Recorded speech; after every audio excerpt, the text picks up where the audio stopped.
Esse conteúdo integra as ações da edição 2020 do Programa Vocacional, da Secretaria Municipal de Cultura de São Paulo. A mim me parece que é mais do que nunca necessária a poesia, para lembrar aos homens o valor das coisas desimportantes, das coisas gratuitas. Vendem-se hoje até vista para o mar, sapos com esquadrias de alumínio, luar com freio automático, estrelas em alta rotação, laminação de sabiás e etc. Há que ter umas coisas gratuitas para alimentar os loucos de água e de estandarte. Quanto às funções da poesia, creio que a principal é a de promover o arejamento das palavras, inventando para elas novos relacionamentos, para que os idiomas não morram à morte por fórmulas, por lugares comuns. Os governos mais sábios deveriam contratar os poetas para esse trabalho de restituir a virgindade a certas palavras ou expressões que estão morrendo, cariadas, corroídas pelo uso em clichês. Só os poetas podem salvar o idioma da esclerose. Além disso, a poesia tem a função de pregar a prática da infância entre os homens, a prática do desnecessário e da cambalhota, desenvolvendo em cada um de nós o senso do lúdico. Se a poesia desaparecesse do mundo, todos os homens se transformariam em máquinas, monstros, robôs. Essas palavras foram ditas por Manuel de Barros, esse senhorzinho simpático aqui, em uma de suas entrevistas.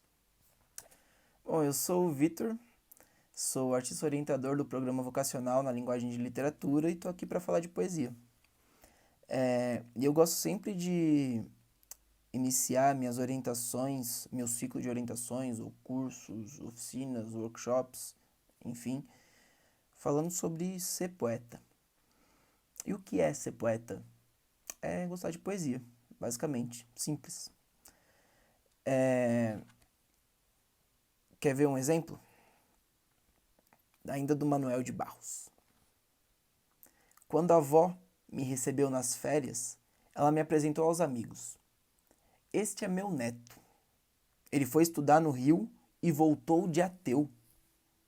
Ela disse que eu voltei de ateu. Aquela preposição deslocada me fantasiava de ateu. Como quem dissesse no carnaval, aquele menino está fantasiado de palhaço. Minha avó entendia de regências verbais. Ela falava de sério, mas todo mundo riu. Porque aquela preposição deslocada podia fazer de uma informação um xiste, e fez, e mais. Eu acho que buscar a beleza nas palavras é uma solenidade de amor. E pode ser instrumento de rir. De outra feita, no meio da pelada, o menino gritou: "Deselimina esse aí, cabeludinho." Eu não deseliminei ninguém, mas aquele verbo novo trouxe um perfume de poesia à nossa quadra. Aprendi nessas férias a brincar de palavras mais do que trabalhar com elas. Comecei a não gostar de palavra engavetada, aquela que não pode mudar de lugar. Aprendi a gostar mais das palavras pelo que elas entoam do que pelo que elas informam. Por depois ouvi um vaqueiro a cantar com saudade. Ai, morena, não me escreve, que eu não sei a ler. Aquele a preposto ao verbo ler, ao meu ouvir, ampliava a solidão do vaqueiro.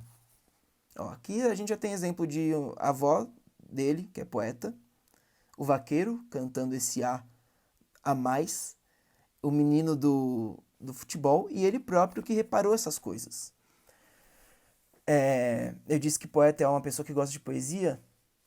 E aí o que é a poesia? Poesia é essa doençazinha que você pega no olho ou na alma, como também diria o Manuel, que faz você começar a ver as coisas de um outro jeito, começar a ver o mundo em imagens, em coisas que vão se rearranjando, se organizando, reparar nas coisas que são ditas, ter um pouco mais de presença nesse olhar, tanto no sentido de olhar o que está perto e também de fazer parte dessas coisas. Olha aqui esses exemplos.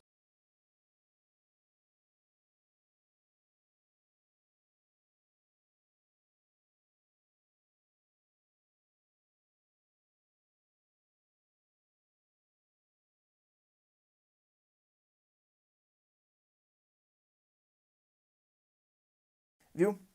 Essas imagens estavam prontas aí, todas aí, prontas, andando pelo mundo, e alguém recortou. Alguém foi lá e, pum, jogou atenção para isso, usando da fotografia, colocou ela, transformou ela nessa imagem aí que chegou até a gente hoje. Mas essas coisas estavam no mundo. Quem é poeta tem essa função de reparar ao seu redor e fazer um recorte.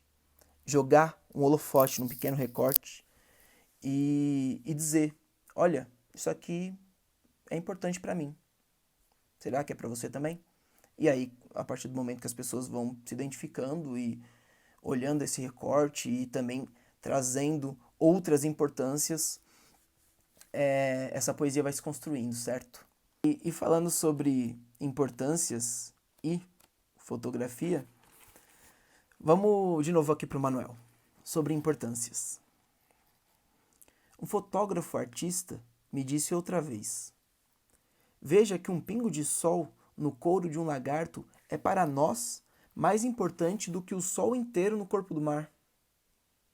Falou mais, que a importância de uma coisa não se mede com fita métrica, nem com balanças, nem com barômetros, etc. Que a importância de uma coisa há que ser medida pelo encantamento que a coisa produz em nós.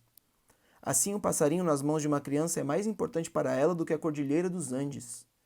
Que um osso é mais importante para o cachorro do que uma pedra de diamante.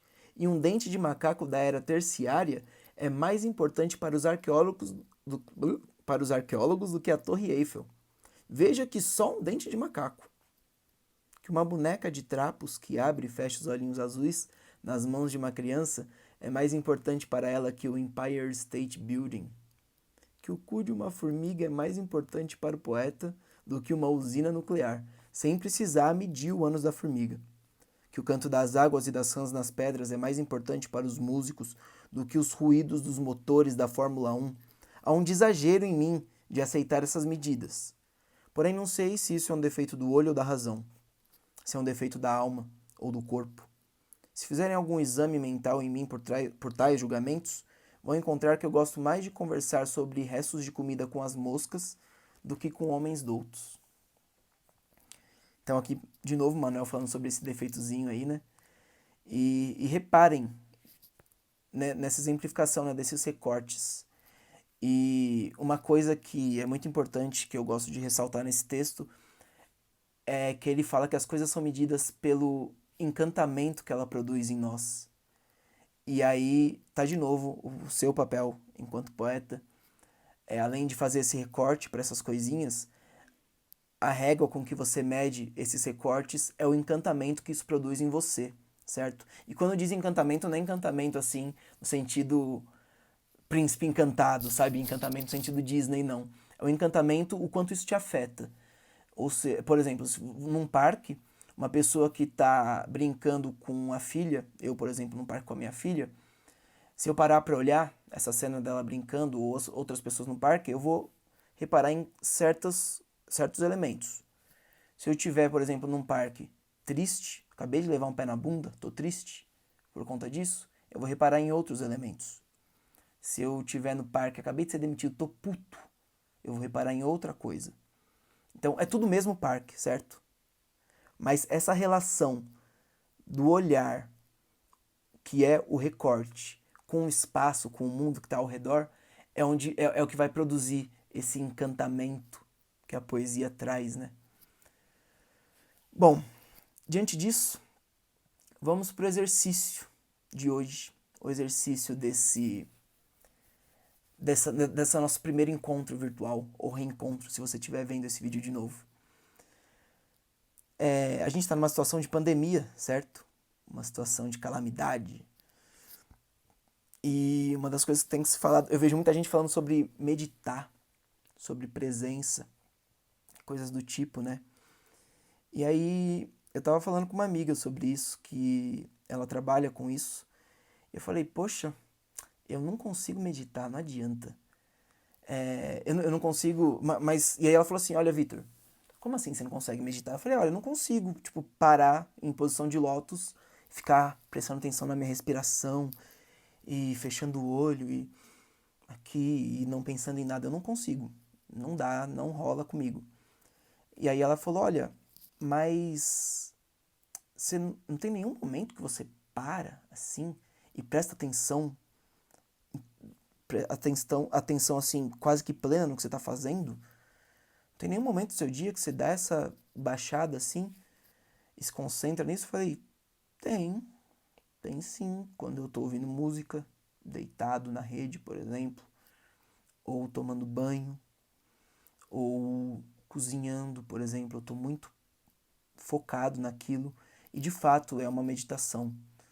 E aí, bom, se isso tá certo ou não, quem é da área pode me dizer melhor, mas o que eu quero propor aqui é tipo uma meditação de poeta nessa quarentena aí. Já que você está se propondo aí a ser poeta, a adquirir esse defeito, é isso que eu quero propor. E vai funcionar da seguinte forma. Você vai basicamente exercitar o seu olhar poeta das coisas, certo? Primeiro, vamos começar em coisas simples, assim, na sua casa mesmo, no seu dia a dia, no seu quarto, cozinha, banheiro, sei lá, sala se você tiver, varanda, quintal, enfim, onde você sente a vontade. Tira alguns momentos do dia e pensa assim, caramba, sou poeta, sim, quero exercitar isso. Vou olhar para as coisas e começa a reparar.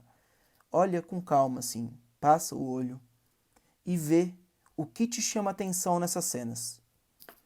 E eu não tô falando pra você ficar caçando coisas mirabolantes, não. É olhar uma cena comum, sabe? Tipo a tua pia de louça. As lavadas e as sujas. Olha e começa a pensar no que te chama atenção. E anota isso. Anota também as imagens que vão se formando disso. Com um enunciado mesmo, por exemplo. 3 garfos e 2 facas. Isso já é uma imagem, certo? Na verdade é uma lista, vai, de coisas, mas 3 garfos e 2 facas encostadas no faqueiro ao lado de uma panela e 2 pratos. Isso já começa uma imagem. 3 garfos e 2 facas encostadas no faqueiro ao lado de uma panela, eu falei, né? E 2 pratos e o faqueiro é azul.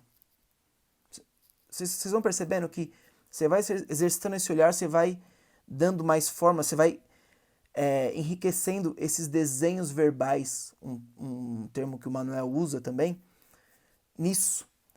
E aí, por exemplo, a princípio, isso já está ótimo já. Você pode estar só pensando assim, Vitor, mas eu não estou escrevendo essas coisas que o Manuel escreveu. Calma, calma, isso é exercício. Exercício, calma, você vai ficando mais doido ou doida com o tempo. Por exemplo, no dia seguinte você pode olhar e você fala assim, olha, 3 garfos, 2 facas, 3 garfos, uma faca e uma faca virada de cabeça para baixo. Olha só, no dia anterior você não reparou.